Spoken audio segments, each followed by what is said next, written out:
一年咁快就過啦，咁啊咁快就到2025年嘅年尾啦。咁我哋而家就用一條片嘅時間去講翻我哋豪華今年2025年嘅所作所為啦。2025年對我哋最大嘅轉變咧，就係我哋開始帶好多唔同嘅客人去外啦，即係去搞好多活動啦。咁就冬天我哋就去露營行山，夏天咧就去跳島同埋浮潛。最難忘嘅活動咧就係如果夏天咧我哋係跳島啦，咁啊坐船咁啊去一日裏邊坐船去好多唔同地方，咁啊睇到好多香港唔同嘅地貌啦，即係喺行山係睇唔到嘅，一定要喺船上面睇嘅。同埋難忘就我哋去咗有一次香港10號風球，咁我哋咧就趁有一日嘅風假，咁啊即刻就拉隊走去廣州嘅露營。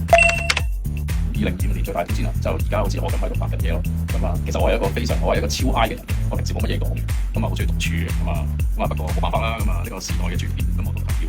出嚟啊，即係影下嘢啊，咁啊即係俾大家認識下啊，咁同埋即係做好多嗰啲直播啊、拍片啊咁樣，咁啊自己都努力咁樣去接受呢個挑戰嘅我都。香港啊冇減退，都係即係叫做有舊嘅人玩啦，當然就咁啊。另外都好多即係新嘅人咁樣入嚟我哋鋪頭啊睇嘢啊，即係大家傾偈交流啊咁樣，即係叫做其實人手一定有嘅。2026年嘅新搞作咧，就希望帶更加多嘅朋友去出去我哋香港呢度睇下我哋嘅唔同嘅地方啦。咁啊唔使成日都諗住出搭飛機喺度玩啦。我哋香港都有好多唔同嘅地方可以俾大家睇下，好多秘境啊、小眾嘅地方啊。咁我都會同我哋嘅團隊咧繼續去開發更加多嘅地方去俾大家去睇嘅。